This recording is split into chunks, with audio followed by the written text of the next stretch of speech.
Pharod, before you is an elderly man leaning heavily upon a crutch. His left leg is twisted as if he tried to walk 2 directions at once and paid the price. His maggoty-colored skin is bunched with heavily upon his skull and is flecked with liver spots. He's mumbling and smacking his lips as his eyes make a circuit of the room. Greetings. My journal. Aha! The man's eyes light up as he hears your voice. 'Tisn't my steady crop of jink come to Pharod's waiting arms again. Greetings, corpse. He smiles a wicked grin. Have you come to ask Pharod for another jaunt into the mortuary walls? Okay. Pharod, I come for information? I'm here to ask you questions only you can answer. Are all your arrangements in order? No, I'm here because you have some questions, or that I have some questions only you can answer. He studies you, mumbling slightly as his eyes flicker up and down your frame. 'Tisn't a mummer's fair, corpse. No time for games, no time for Pharod to play the wheel. Who are you? What are you asking such questions for? Do we tell him that we have forgotten ourselves?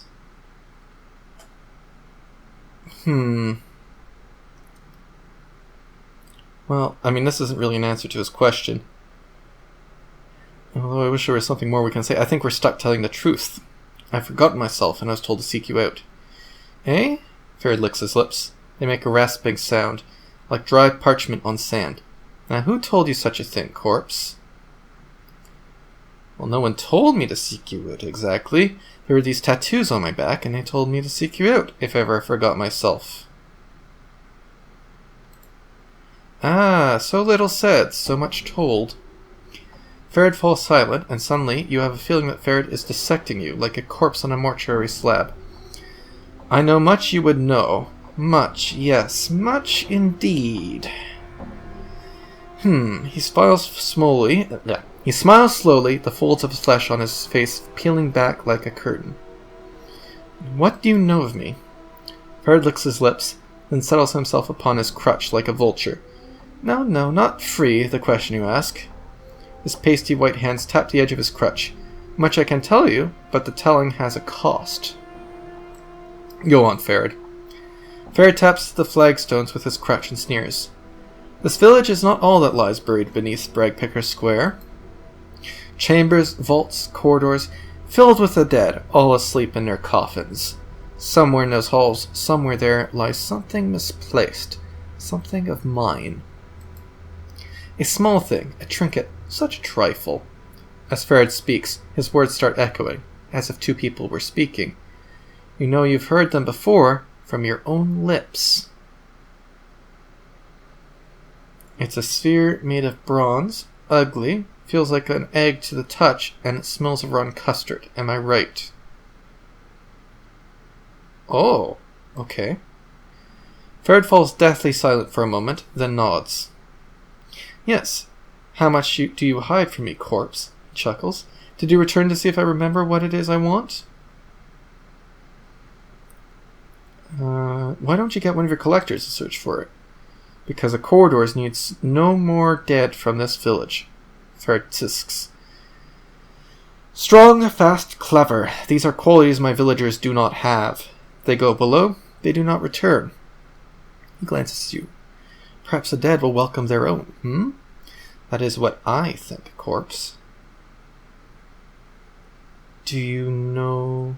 Okay, very well, I'll do it, but I want to know what I'm buying with this trinket. Yeah. There's a lot of knowing rattling around in my brain box, corpse. He holds up a withered finger. One of them is this bit of wisdom. Everyone wants something, whether they know it or not. There's much I know about you, much that you would want to know. Okay. Maybe you should tell me what you know, Pharod, or I'll pen your name in the dead book with your blood. No. Okay, so that's bluff and truth. I don't think we're going to go there. I'll see about finding the sphere for you in exchange for what you know. Or I doubt that you can tell me of anything of value. I think we'll play this. I doubt you can tell me anything of value, Pharod. We say that because, well, we don't want to be played for a fool. I've learned another priceless bit of wisdom. For you, I give it for free. A man is often wrong about a great many things, and a dead man is one who has been wrong one too many times. Pharod licks his lips. Much do I have to tell you that one would consider of value? Okay, well, I think we're stuck. Very well, I will see about finding a sphere for you in exchange for what you know. Very well, a deal struck, a deal made. Pharod cracks his crutch sharply against the flagstones. A sphere for Peak inside my brain box. Now, corpse, there is no time to waste. Go to the gate at the south and east and tell those slumbering fools to open it for you. Make haste, make haste. I have some other questions I want you to answer before I leave. Updated my journal. Then ask! Pharod smacks his crutch on the cobbles as a passing sentence. Come, come, corpse. Time's short, and so is my patience. Okay, when you greeted me, you said something about taking me on a jaunt to the mortuary. Or I could ask about this journal. Yeah, when I woke in a mortuary, I was missing a journal. Do you know where it is? Pharod squints at you, the folds of his flesh coming down over his eyes. A journal you had when we spoke last? Has it lost itself? Pharod chuckles dryly. These eyes have not seen it, but keep them peeled, I will. I would love to read such a magnificent work. Uh-oh. That's a bit concerning, actually. Maybe we should not really tell him much else. I'm not going to ask him about the bodies, because that might be a bit giving for our allegiances, or lack thereof. What is this jaunt to the mortuary? You tell me, corpse. Perhaps the dusties that live there are more to your liking than some sweet-bosomed wench. Pharod taps a crutch on the floor, the clacking echoing throughout the court. Most forgiving of the dusties to let you stride in and out of there as you please, considering you don't have the decency to stay in the dead book. I wanted to get into the mortuary, but why? Updated my journal. Pharod scoffs. Corpse, you were so bent to get in there. Now you spill that you don't even know why you wanted in there in the first place. Sometimes it's a wonder why the planes never turn, or why the planes turn. Okay. Never mind, I had some questions. What is this place? His eyes rolls in the sockets, scanning the ceiling, walls, and floor. This here is Illwind Court. Not a name of my choosing, thank you kindly. And the kip inside this court is a Braid Village corpse. And what is that exactly? Well, there is a story, but to tell true, the story bores me. The short of it, it's a piece of the hive that got bricked over one day, a piece of sigil that got penned in the dead book. You know them floating goat heads that serve the lady? Them daybesses? Well, no matter if you do or not, they go all around fixing, breaking, burying, building all the time. Do you follow? Oh yeah, we've seen those. Okay. Well, as the chant goes, and a dusty chant it is being so told, them daybesses just damn well bricked over a section of the hive one day and all bodies just forgot about it. Dump a whole lot of trash on it and soon nobody even knows it's there. Pharod smells. Wicked, no? A piece of sigil all forgotten. How did you find it then? I have many eyes, corpse, and I still have my ears, and when you have enough sense to tie the two together, and finding the dark of any matter is not as hard as some make it out to be. Now, was there something else you wanted to pick my brain box about? No, that is all I wish to know. Okay. Oh, you said something about Anna. What am I going to do with Anna? Interesting. So it seems like Anna may in fact be in league with him, which is perhaps why she didn't tell us everything she knew, or maybe she misled us. Or maybe they aren't on good terms. Who knows? Maybe Anna thought that I'm gone. Would actually get something useful out of there. Though I doubt it. I'm gone. Ooh, here again. I'm gone. Another collector. Alright, so south and east. So if we just go south, I think we'll come to the place. We'll leave that there. It's because inventory space is getting a little bit tight by now. What's this? Here we go. This is the bar. Bar, I like that name for a gate guard. I can't talk to this guy. Okay, so I guess we have to talk to Bar if we want to get in there. Tell you what, I'm going to save. And then I'm going to walk back because I want to talk to some of the other named characters here before we go in. We might get a bit more information about this place. Radine. You see a woman with a lined face and drab clothing.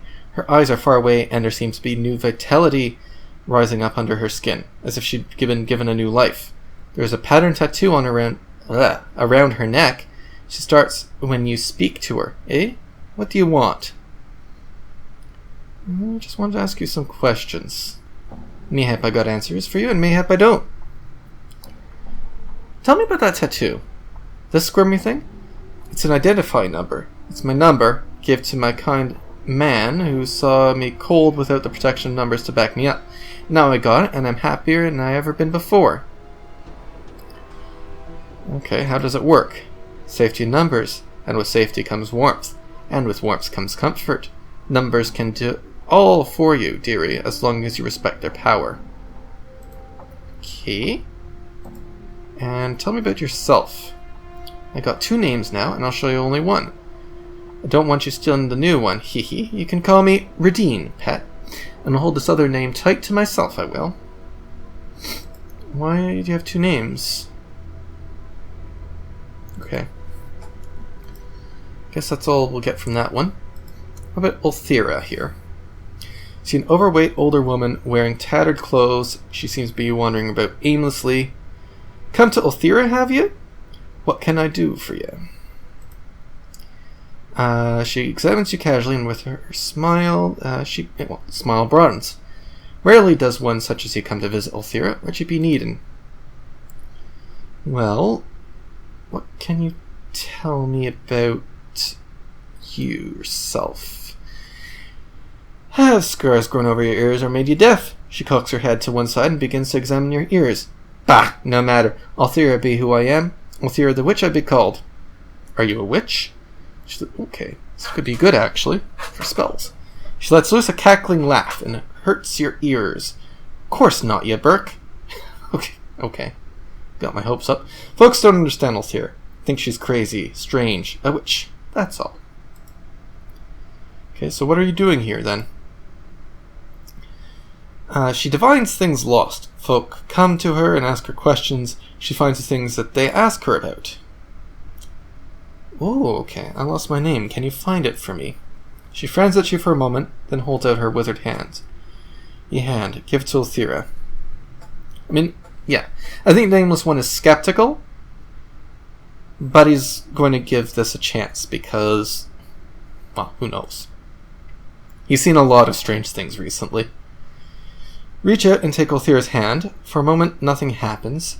Suddenly, you feel another presence in your mind. Probing into your deepest thoughts, the sensation is strange and somehow frightening. Instinctively, you fight back, trying to push the intruder from your being. You hear a gasp from Ulthera as she releases your hand. Well? Aye, a strange one ye be. She shakes her head sadly. Ulthera doesn't know. Ye need not be lost, but given up freely. Nameless ye are, and nameless ye shall stay. A choice ye made. Ulthera cannot help ye. Okay, well what do you mean? She snorts and shakes her head. Ulthera understands less than you do. Forgive an old woman. Ulthera cannot help you. Okay, there was another question. I lost my memories. Can you find them for me? Okay, so this seems to be the same. Your memories feel more hidden than lost, or perhaps possessed by another, a great gulf Ulthera senses. Okay. I must be going. Okay. Well, I think that's all the named characters we saw. So there's nothing left for it but to explore this area. However, actually I need to get going. I've got things to do. Errands to run, so I think I will call it there.